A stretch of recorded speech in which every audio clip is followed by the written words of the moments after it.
Hello there and welcome in to the Career Competitor Podcast, the show that seeks to light that competitive fire within you in order to jumpstart or optimize your career. My name is Steve Meller. I am an executive coach and culture consultant for my company, Career Competitor. And I'm also a brand new author to my book, Shock the World, A Competitor's Guide to Realizing Your Potential, which you can grab a copy for yourself on Amazon right now, or you can go direct to my website, careercompetitor.com, where you're also welcome to grab a copy that way. And if you were to do it that way, I'd be happy to sign it for you as well, because I'll be the one shipping it to you. How about that? Now, listen, if you're someone who is considering some big moves, some big changes, or just some personal growth and development that you need to do within your life and also within your career for that matter, feel free to reach out to me, Steve at careercompetitor.com. My work today is spanning that of working with individuals that are just competitive, working through their careers, but I'm also working with entire executive teams as well. So whatever it may be, whatever your situation may call for, feel free to reach out to me. Again, that email is steve at careercompetitor.com. But you're obviously here to listen to a podcast, so whatever platform that you're listening to me on, take the time to subscribe or follow the show.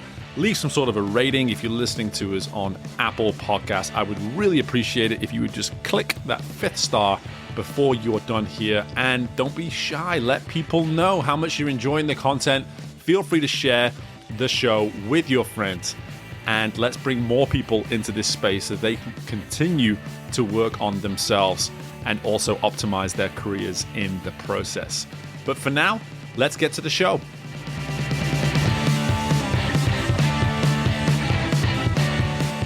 Okay, welcome into the Career Competitor Podcast. And my guest today is a Baltimore native who has built a life for himself in Philadelphia as an attorney over the past 20 plus years, where today he works as Senior Counsel with Berger Montague. While a career in law would more than suffice for most when it comes to being challenged and keeping busy, his legal career is simply one side of this man's coin, as on the other side, you will see an author who has written highly acclaimed novels, including Thank You, Good Night, and Darling at the Campsite. In addition to this already busy and diverse professional career, our career competitor today is a devoted husband and proud dad to 2 girls.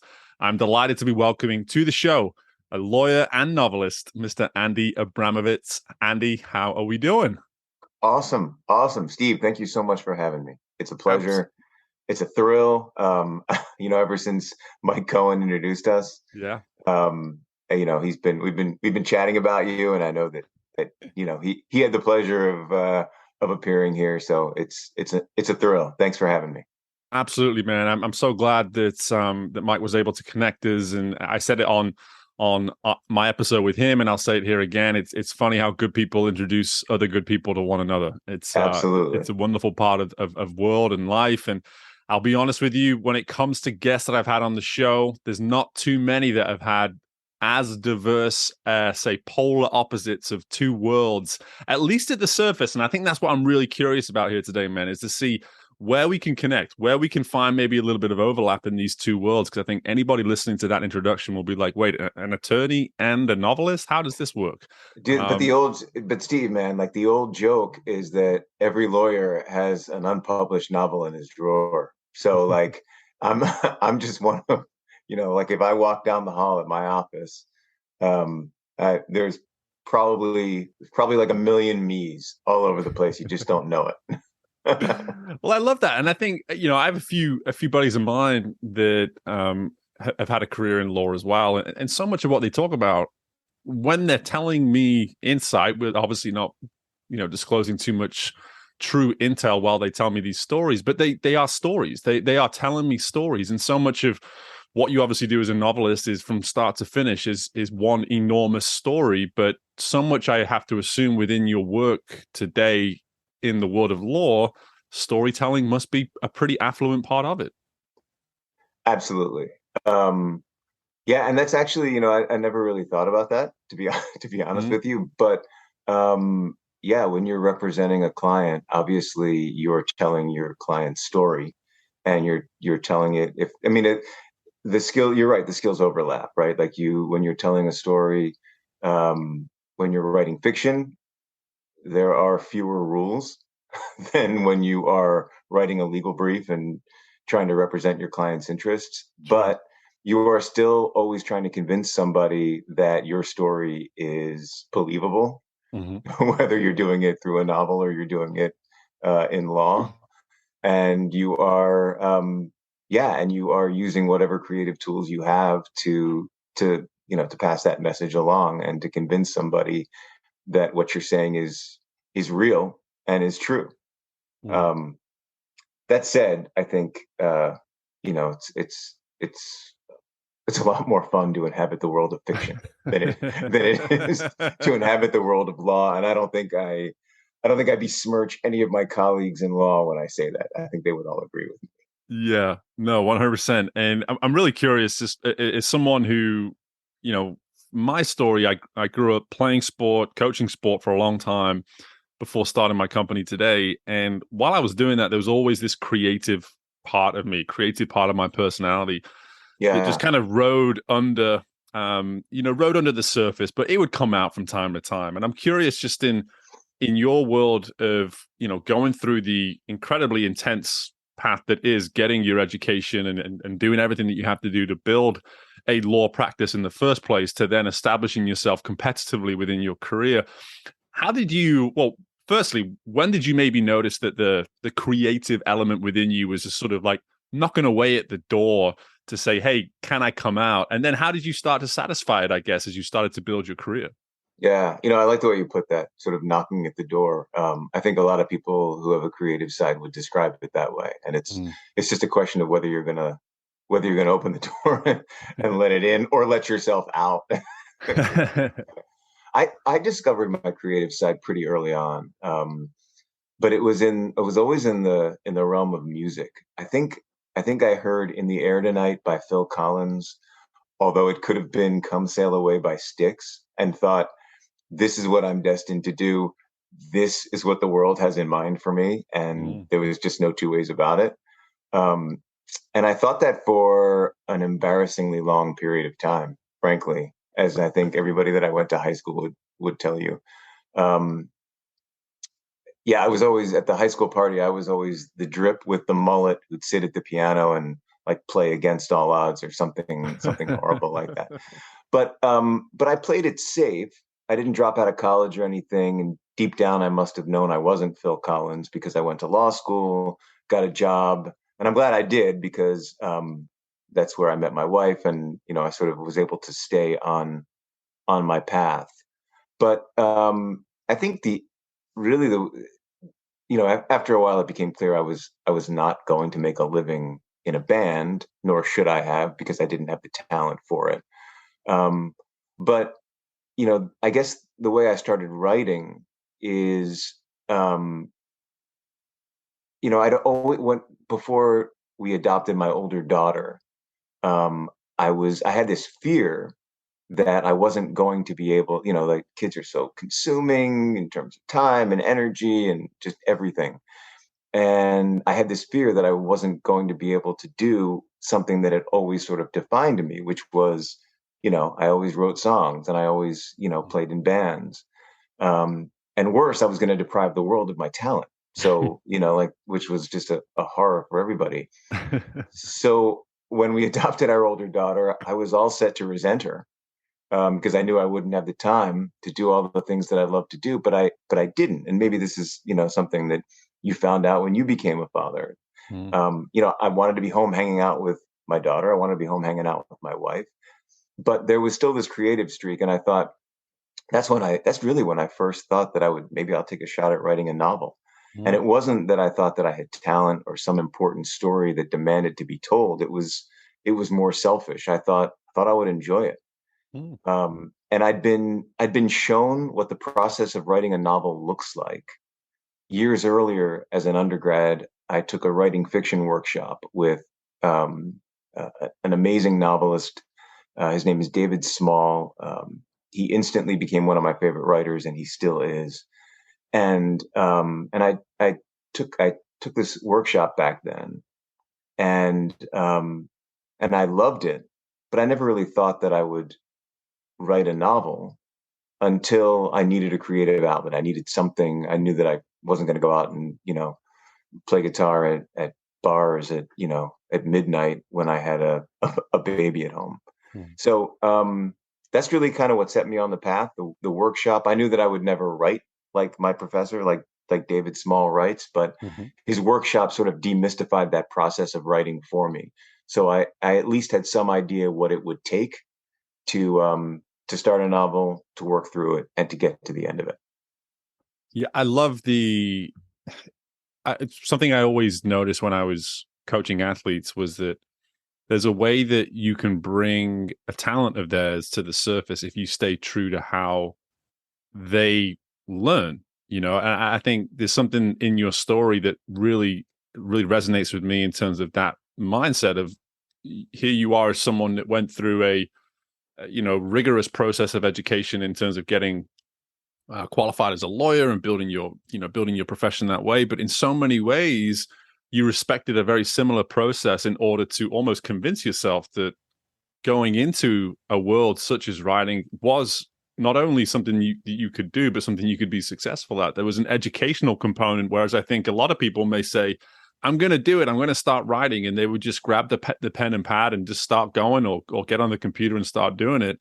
And I hear this sort of almost process that you went through to truly convince yourself that by attending David Small's classes and really sort of investing yourself in processes that are required to create a great result, it was in that process that you came to the realization that, hey, this speaks to me, this could really be something. Right. And I think that's important. And you've been through this in sort of like the sports context. And it's funny you say it that way because um, I think yes, there are people that have talent and that could decide, wake up one morning and say, I'm going to be an author. And then they sit down, they start writing. And, that bastard at the end of the week is going to have like a great outline for a book. And Right. then a year later, they're published. A year after that, they're climbing the bestseller list. And I hate those people. Most of us, most of us have to treat it like a job. And I remember having a conversation with my friends about, if we only worked a little bit harder, Mm-hmm. we could be Cal Ripken.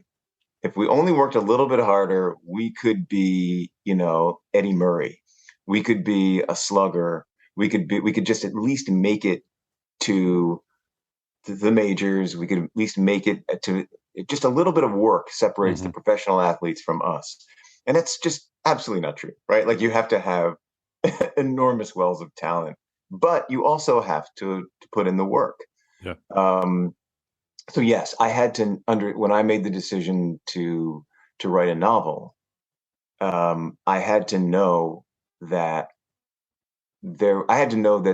that there was a roadmap that I could follow, and I had to know that there was a way to do it. And again, like I knew that I was never going to write like my professor writes, but it demystified the process. I knew that I would have to treat it like a job. I knew that that there would be um, days, weeks, months where it's winning Right. and you're not, and you feel like giving up, Mm-hmm. and that it's that you have to treat it like a job and treat it like something that some days are going to be a slog, and then some days, like I'm sure you've heard of the runner's high.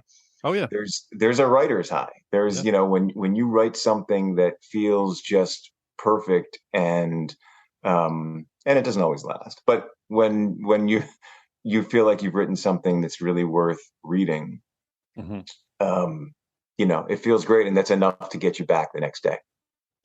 Yeah, it's actually fantastic to listen to you speak this way about an element of creativity, because I think so much of what I've done with this show over the years, we've talked about how people have established prominence in certain fields, and if you were to go and search how to become successful in those fields, you would see a blueprint that very much has a lot of similarity between what this individual may have come on and told me on the show.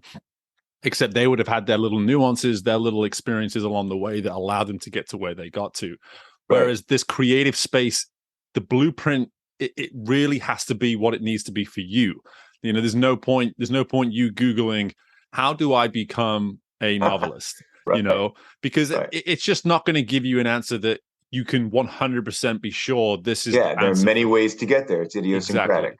Exactly. And so much of what you're saying here is that you needed to know that there was a roadmap, and that's about it. You need to know that there was a roadmap, and it could be influenced and molded the way that you needed to mold it in order to get to where it is you've now gotten to, which I think is a really vital lesson in it for a lot of people in a lot of different spaces, because I'm sure people listening to this right now are thinking, I have an itch to do A, B, C, whatever it might be.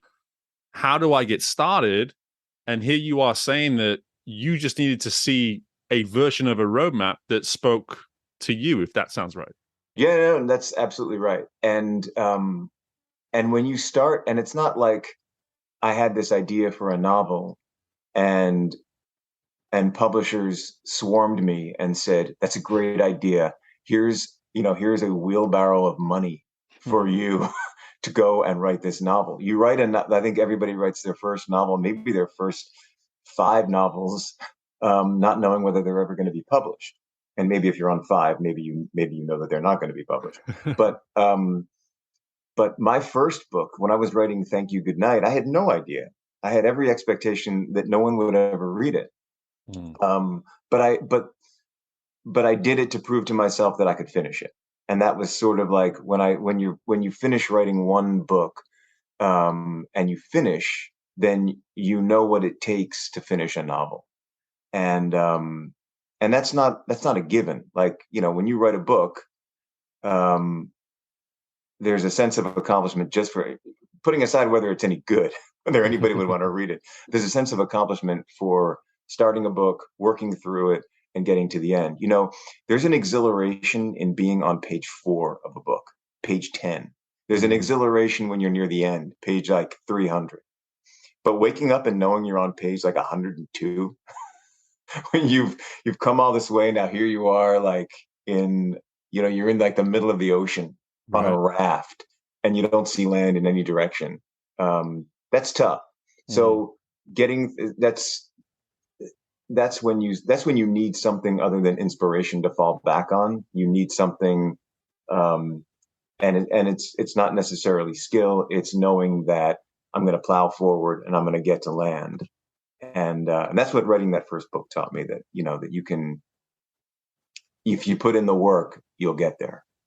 Yeah, but that and I love the analogy, because to me it's something that I actually preach in my own work is how do you get to a point of almost no return, where you say you're putting yourself far enough out there where it's like the commitment has been so significant up to this point, and even though to your example, land may still seem so far away, right? At least I've gone far enough where it's like, well, turning back isn't necessarily an option. Yeah, that's worse.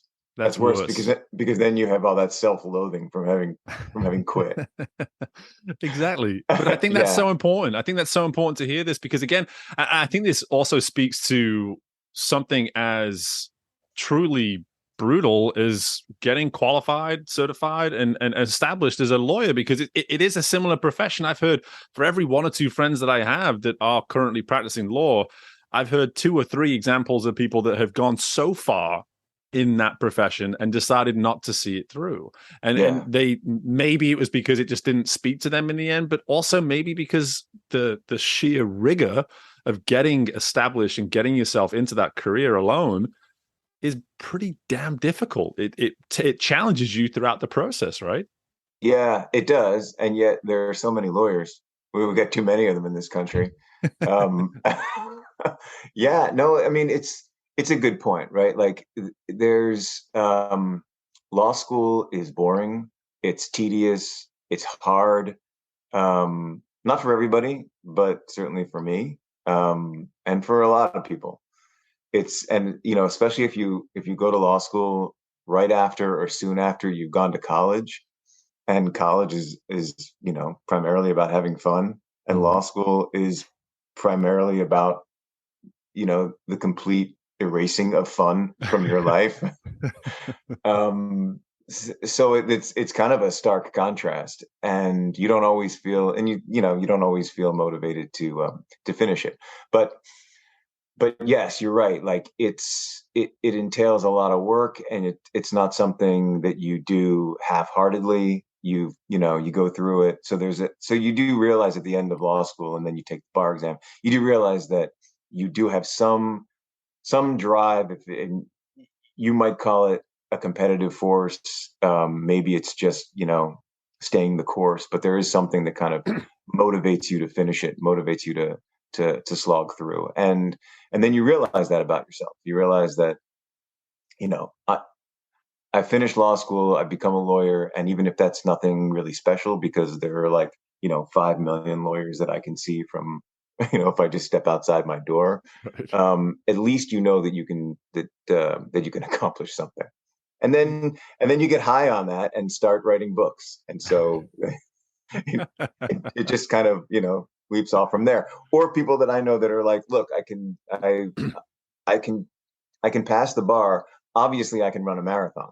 So they start training. It's all these people that like maybe it's sheer boredom. I don't know. My wife and I have this pact that we're never going to run a marathon. We're never going to do that to each other. We're never going to be like, let's train for a marathon. 5Ks are great. That's it. Yeah. But there are all these people that think, okay, I've learned something about myself, so now I'm going to do something else. And I think that's great. I'm making fun of it, but I think Yeah, it's yeah. great. No, I get that 100%. And I love that you also brought up the word competitive within there too, because I felt the conversation go in that direction anyway. And it's something I eventually get to with every episode, obviously with the name of the show. For me, it's always interesting because I think it comes through in so many different ways. And so much of what you're talking about here is a competitive process in terms of getting from the start to a finish of whether you call it a writing project, whether you call it an education, whatever it might be. It's very process oriented in terms of what we've been talking about so far. But I'm curious, Andy, like for you, the competitor that you believe, or maybe you at least resonate with, I'm curious, how do you define you, the competitor? Does it come back to the process and the way you immerse in it, or is there other elements to it as well? I think that my competitive side is somewhat quiet and low key, and just sort of like I've always sort of defined myself as somebody or I've always thought of myself as somebody who's defined success by the people around me, Hmm. and I'm very fortunate in that regard. But I did. There were sort of like, I don't know. I did feel a sense of competition and competitiveness bubbling up as I started to write novels. Hmm. And so like when I sat down to write a second one, I wrote, so my first novel, Thank You, Good Night, that was done, and and I had no idea whether it was going to be published or not. But then before I even sold Thank You, Good Night, I started working on another one, which I thought was a good sign. I took it as a sign that this was doing something for me. Mhm. So so I did, when I and the book that became Beginner's Guide to Free Fall, I did, there was a sense of competitiveness in me where I thought I wanted to kind of like do something different. So I wanted to challenge myself a little bit and see if there was something that see if I could do something other than what I'd already done, raise my game. Mhm. And so I did. Like, Beginner's Guide to Free Fall was me getting cute, right? Like, I shifted from first person to third person. Thought, all right, I'll take a shot at that. I had a dual narrative. It's Beginner's Guide to Free Fall is about a brother and a sister, and some chapters are written from the perspective of the brother, Davis, and some chapters are written from the perspective of the sister, Molly. I made a woman one of the main characters, so I had to write from the perspective of a woman. Um, and I also did a lot of homework. Mhm. Davis, one of the characters, designs roller coasters for a living, and I don't know anything about the physics of roller coasters. I don't know anything about the physics of anything. So I read up on it. I educated myself, all in the spirit and the drive to make it ring true. So yeah, I did kind of learn. One thing that I learned about myself when I started writing books was that, I wanted to do better each time, and I wanted to make each book that I wrote different. I wanted to challenge myself, and do different things, both from the storytelling perspective and from a technical perspective. So I don't know if that answers your question, but yeah. No, it 100% does. And again, it reaffirms what we've covered up to this point as well. And what I noticed earlier, just about some of those overlaps between, how you pursue a career in law and the process that you took to becoming a writer in the first place. Again, it's that desire that you have to create the challenge and then almost reverse engineer and say, listen, how do I get there? Right. What does that process look like? Absolutely. And right, like you could always approach, you could approach your life where like every day is more of the same, right? And you can get yourself in a groove, and you can kind of ride that groove out, and that's a perfectly acceptable way to live your life. And it's probably it's probably a very happiness sustaining way to live for a lot of people. And and I think, but when you're writing, and I think maybe this is true for it's certainly true for athletes, right? Like, sure. I remember my wrestling coach in high school saying, you're never staying the same at when you're playing a sport. You're either getting better or you're getting worse. You're never staying the same.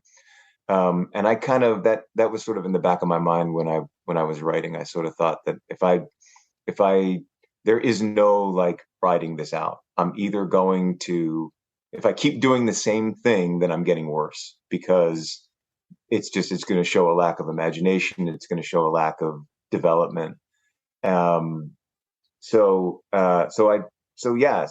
it became important to me to kind of push myself a little bit more each time. That said, when I started writing my third book, Darling at the Campsite, I learned that I could only push myself so far. So that book started out as not as a murder mystery, but it started out being about a murder.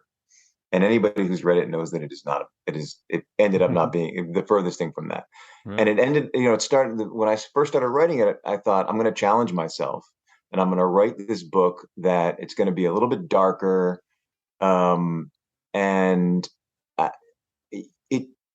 So it was about these high school friends that one of their friends was murdered. So their whole childhood was sort of defined by this very violent thing that happened to their group. And the book felt dark. I felt dark writing it. I didn't look forward to returning to it every day. Interesting. So after many months of work, I gave myself permission to abandon it, to completely change the book. I gave the main character a record store and a love triangle, and suddenly I was happy again. And so, like, there's on one level, I felt like I failed in the pursuit of setting this challenge for myself, of writing something completely different, something that was darker in tone. But by the same token, I knew that I could only push myself so far. Otherwise, I was just gonna, it was starting to seep into me. It was like looking into the abyss until the abyss looks into you. And I know that sounds melodramatic, and my books aren't worth that kind of melodrama, but it's how I felt. But so I'm competitive only to a point, I guess is what I'm saying. Well, you have a heightened awareness of what you're of the threshold of the limitations of your competitiveness, and that, in my opinion, just knowing what I know about the world of many different worlds of being competitive, I would say that heightened awareness gives you, believe it or not, a competitive advantage. And I think that's the irony of it, right? Is that just by simply knowing yourself, knowing yourself as a competitor gives you a competitive advantage. And so much of what you're talking about, though, I really want to just go over some of this again because it's so important. This notion of learning your limitations is massive, but at the same time, committing enough to a process in the first place to know that you've at least tried, you've at least tested what those limitations are. You've ridden a few bumps, and maybe you've ridden the same bump 3, 4, 10 times over the course as you did for 3, 4, 5 months. And finally, after that length of time, it was like, listen, this is a long enough period of time for me to have sustained enough impact. I got to get out. I got to get out. I got to get out. And that's, but that again, it's that heightened awareness to it, because there's another direction you could have gone there and said, to heck with it. This whole writing process is going to be super uncomfortable, but I'm going to still do the whole thing and just produce the book, and it's going to be what it's going to be. Right. But it sounds as though while you were also going through this process and struggling, you were noticing a detachment from your authentic self as a writer too. Well said. Yeah, absolutely. And I justified it, and you are validating that, right, by saying what you just said. I justified it by saying it's work enough, right? Like, you need the competitive spirit just to finish. Yeah. And so it doesn't matter what tone.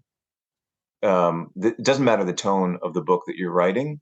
It could be the lightest. It could be, it could be, you could be writing a romantic comedy, but it's still, you're still going to have dark days, weeks, even months as you struggle through to produce the work. It just doesn't matter the tone. So on that level, I knew that I wasn't completely abandoning my competitive spirit and completely surrendering. I was just admitting to myself that returning to this dark world every day to write about it was not what I'd hoped. Right. And it wasn't, I'm not Cormac McCarthy, so it just wasn't going to happen for me. So, yeah. But it's still, but you're right. Like, it's still recognizing those limitations does factor into the competitive calculus. That is for sure. But there's also, a high degree of competitiveness that is involved in struggling through and finishing a novel, regardless of the subject, regardless of the tone. 100%. Such good insight, and staying on this topic of the authentic self as we sort of come to the close here. I'm really curious, how much of the authentic self are you able to sort of bounce back and forth with between the world of law and then the writing space too? Do you find as though one world demands that you maybe give up more of your authentic self at times, or do you feel as though you're able to really just immerse almost different parts of your authentic self at times? That's a really good question. I've never really thought of never really thought of, like, to what degree I'm being my authentic self in law. But I will say that I'm being more of my authentic self now than I've ever been. Professionally, I've never been happier. I work for Berger Montague is a terrific firm. Do you think pursuing your authentic self as a writer has helped with that? I wrote, but I wrote for years, even before I worked at Berger Montague. I worked at a different place for a long time, and maybe that's why I wrote. But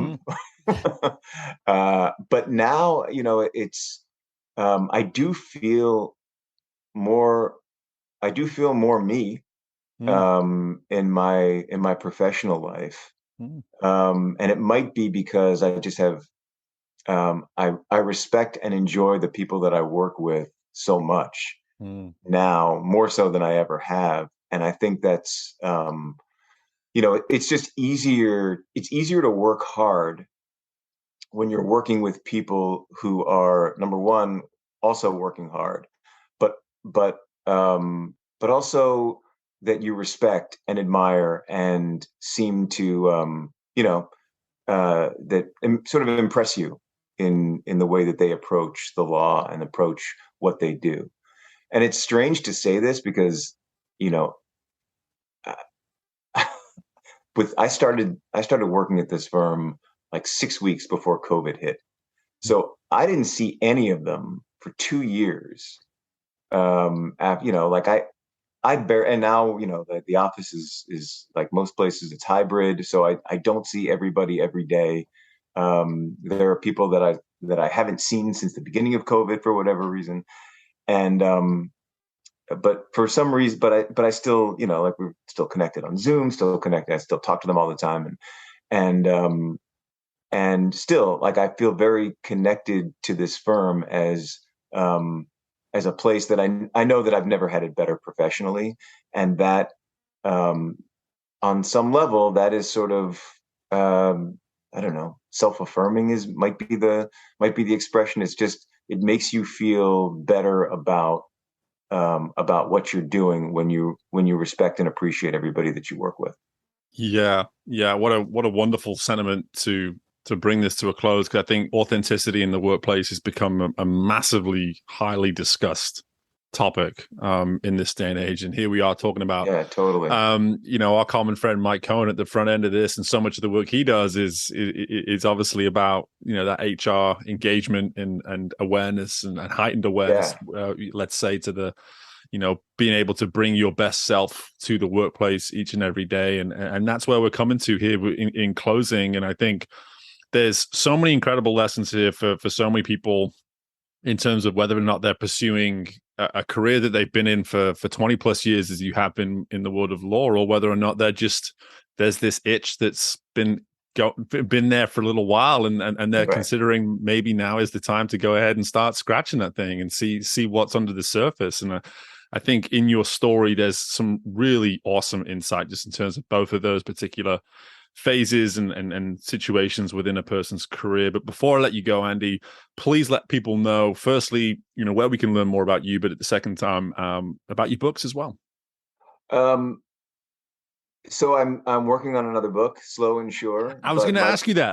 That was my only other question. I didn't get to it. Yeah. Yes. Yeah. What? No. Are you writing something right now?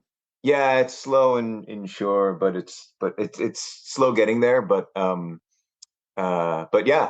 it's become the kind of thing where it's always, like, I guess you get to a certain point when you're a writer or when you're doing anything creative where you're like, this is just a part of me now, and I'm just going to do it no matter where it ends. But yeah, my books are out in the world. They're available on Amazon. You can find them there, even some bookstores, if bookstores still exist. They're, you can happen upon them. They're usually in the cheapies bin, but you can find them. Yeah,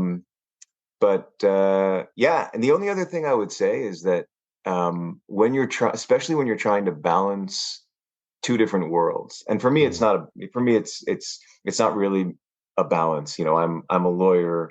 That's what I spend most of my time doing, and then you just sort of find time for your creative pursuits on the side.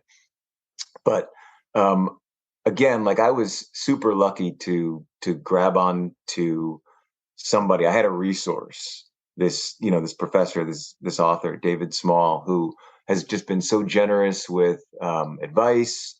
And I just think, like, anybody out there who is considering doing something like this, find someone who has had some measure of success. Not talking about knocking on Stephen King's door, but somebody who's had some measure of success, because that, and just sort of bring that person into the fold, and you'll find that person just, like, somebody did that for them, so they're happy to do it for someone else and to pass it along and to kind of pay it forward, and just knowing that there's having that connection, someone who's been through it, somebody who kind of understands the surges and the dives that go along with that. It's critical. Yeah, again, awesome insight. And I also want to, and I know I was towards the end of my writing process when we got connected, but I do want to thank you for being an outlet for me just to share some of my initial PDF. You were already done, man. You had a finished product. You were done. I gave you nothing. Well, I'll probably be coming back to you at some point when I get onto the second book, for sure. Likewise. I need some more of these Steve insights. I think everybody should be able to sit down and talk to you for an hour, like, once a week. It helps you reorder the world. Well, I appreciate it, man, and now I'm getting paid for that sort of thing. So yeah, I appreciate the plug on my own podcast. That's good stuff. Absolutely. Well, Andy, listen, man, you know what? We could talk for a long time, and I do appreciate this opportunity. It's a Saturday morning for both of us, and we've been able to grab our coffee and just have a nice chat, and that's exactly what it's felt like. So I appreciate the time, man. I really do, and I look forward to continuing to follow your success moving forwards too. I really appreciate it, and likewise. And it's been a pleasure talking to you. Thank you so much for having me on. Hey, don't go anywhere. I've got my final thoughts coming up from our guest today. So please take some time, give it a moment, take a drink. I got a couple more minutes I need to get out of you. Some final thoughts. Here we go. And what a fantastic conversation there with Andy. So glad to have had him on the show. And, you know, like I said a few times, the diversity of his two worlds, it really is so interesting and fascinating to me, and I'm sure we could do multiple episodes of just continuing to go down that rabbit hole of contrast within his two worlds. But I want to focus on the similarities of what it takes to build a career and also pursue what most would refer to as a passion. Even though many people are making careers out of said passions, I think it's really important for us to connect a couple of dots here. First and foremost, understanding that it's going to be hard work. It's going to be hard work, and it's okay if it's hard work, as long, to my second point, as long as it's remaining true to our best self. When it comes to things like our work ethic, we can identify with having a great work ethic that is true to ourself.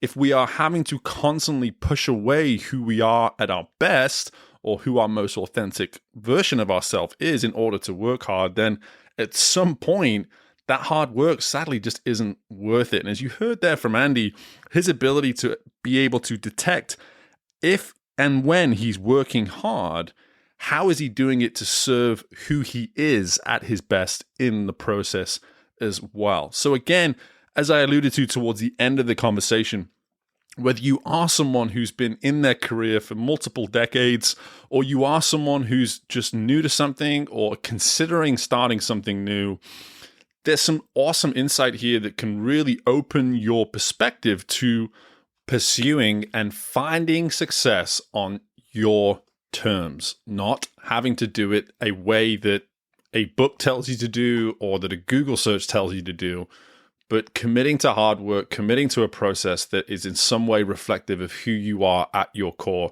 as well. So again, Andy, appreciate the time. I encourage you all, and it will be in the show notes, to go check out all of Andy's books. I am not a fictional reader myself, but just speaking with Andy and getting to know him now, being a fan of his now, I'm going to make this a New Year's commitment for me in 2023 is to read more fiction. I'll be starting with some of Andy's books for sure. But in the meantime, guys, listen, I appreciate you joining us on the show. If you're still listening to me right now, 1, I appreciate you sticking around. 2, click a 5th star before you leave. 3, be sure to share the show with someone as well. And don't be afraid to reach out to me, steve@careercompetitor.com. I'd love to hear from you. Even if you have no interest in using my services, I would still love to hear from you, hear what you think of the show, and maybe you or someone that you know could be a great guest for the show heading into 2023 as well. But best of luck with anything and everything you've got going on within your world, and I look forward to doing this all again with you very soon. Bye for now.